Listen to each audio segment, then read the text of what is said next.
Bonjour tout le monde, j'espère que vous allez bien. Je m'excuse pour le son. Je veux juste vous montrer rapidement la précision de points d'entrée sur le footprint. D'accord? Bien sûr, ça demande vraiment grande concentration. Et bien sûr, si vous êtes un trader discipliné, tu peux arriver à faire ça.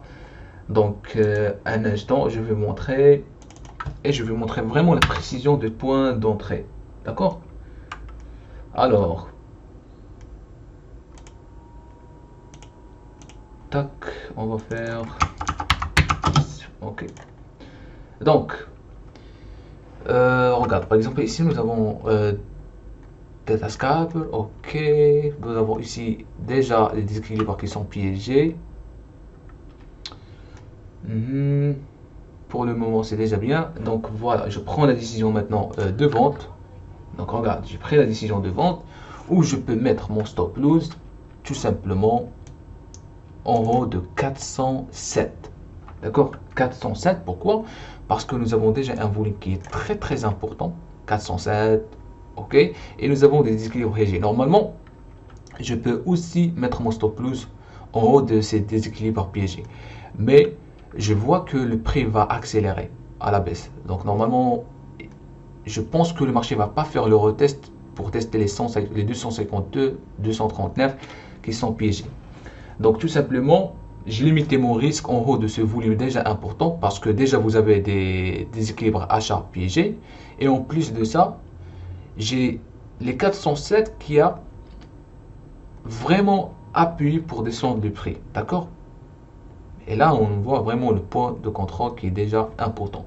Donc ça, c'est par rapport à la précision de point d'entrée. Et remarquez maintenant comment le marché va vraiment jouer. D'accord? Donc toujours mon point d'entrée, c'est au prix de 5538. La vidéo, ce sera pas longue, bien sûr. C'est juste pour vous montrer comment ça va se passer. Là, regarde, on a un déséquilibre de vente déjà agressif, 608. Il s'appuie sur les marchés, il s'appuie sur le prix, pardon. On regarde maintenant le changement de delta. 0, moins 683, 23 à moins 682.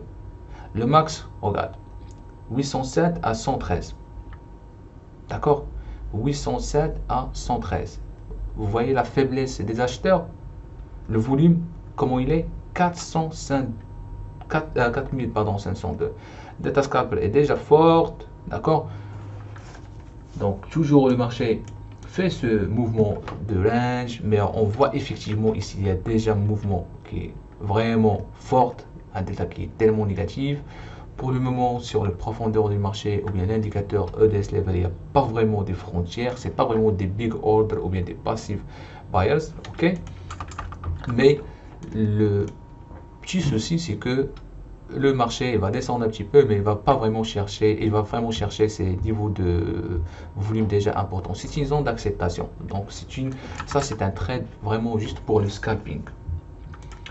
Donc regarde, le marché essaie toujours de monter, descendre. On a déjà maintenant deux frontières, les 407. On a aussi un data scalper, ok, et on a aussi le déséquilibre agressif de 608. Donc, on attend toujours la réaction du prix. Et je m'excuse encore une fois pour le son parce que j'étais pas obligé de, j'étais pas vraiment en train de faire un enregistrement. C'est juste, j'étais en train de voir ma session de trading et je voulais partager avec vous cette petite expérience.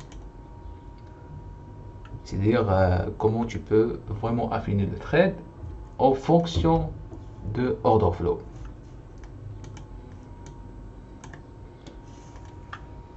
Donc vous voyez, Data Scalper joue le rôle de résistance. Donc il joue le rôle de résistance, le marché il réagit toujours. À chaque fois ils arrivent, ici nous avons deux contrats échangés. Donc on verra si le marché va vraiment recharger sur ce niveau de près de 5539. Pour le moment, il n'y a pas vraiment de force. Par contre, ici, les 608, il fait son travail.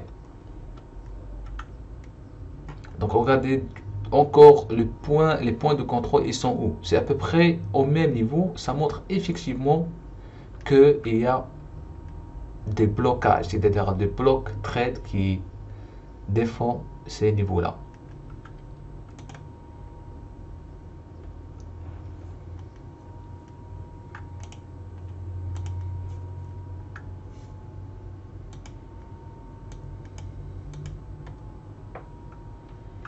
Donc toujours en attente, c'est normal que vous voyez parfois des mouvements, il n'y a pas vraiment une accélération de prix, parce que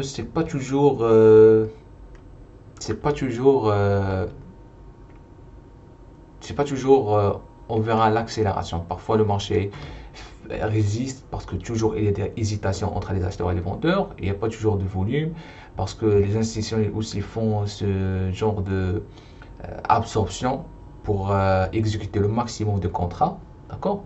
Et parfois, tu peux avoir directement une accélération. Ça peut être un institutionnel qui liquide ses positions, et ça peut être un passif seller qui est ennuyeux, qui commence à s'ennuyer, alors il exécute pour descendre le prix. Donc pour le moment, le marché essaie vraiment de descendre, d'accord? Donc regarde comment il fait. Ici, on a probablement une continuation, 111. On a une sorte de sequencing order ou bien de 5 qui veut se créer. Alors, voilà. Donc, je pense maintenant, on verra une accélération. OK. Maintenant, regarde, il y a deux méthodes. Méthode, soit de suivre le prix sans bouger le stop loss. Et à n'importe quel moment, tu peux cliquer sur flat ou bien cancel ou bien fermer pour clôturer la position au marché. Soit tout simplement la méthode traditionnelle, il suffit juste de descendre le stop loss et assurer le trade. Donc cette technique dépend de plusieurs facteurs d'abord. Dépend de facteurs si vous utilisez un compte qui utilise le trailing drawdown, et dépend si vous utilisez un compte de pro drawdown, d'accord? Donc il ne faut pas vraiment faire cette technique si vous utilisez un compte qui utilise le trailing drawdown, parce que comme ça vous allez vraiment cramer le compte rapidement. Donc moi, ma recommandation vraiment de choper le trade et en même temps de fermer la position une fois que vous voyez quelque chose en dehors de la normale, d'accord, au lieu de descendre le stop loss. D'accord, voilà, par le moment, regarde, on a un supporteur de prix ici. Je vous montre, 324, et j'espère que vous voyez ici, 324, d'accord. Est-ce que ça, c'est un big order qui a l'intention effectivement de descendre de plus en plus le marché? Donc, là, par exemple, on peut faire, regarde, on peut faire cette méthode. On prend le stop loss et on descend où? Jusqu'à le big order, le 320, vous voyez? Comme ça, on assure la moitié de trade, puisqu'on a trouvé maintenant un raisonnement. D'accord? Mais toujours, je suis contre ça. Moi, je préfère vraiment de fermer au marché. Comme ça, j'évite le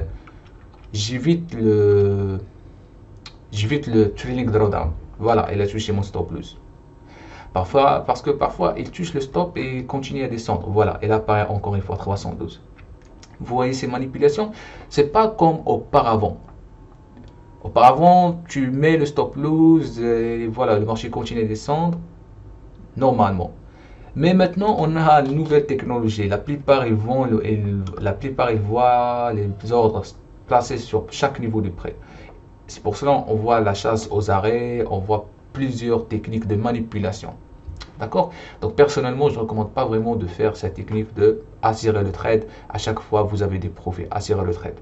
C'est pas vraiment une manière de trading. Soit vous clôturez le trade, il faut que vous voyez un raisonnement, soit vous laissez le marché dérouler. Donc voilà, j'espère que cette vidéo ça vous plaît et on se revoit à la prochaine. Merci beaucoup.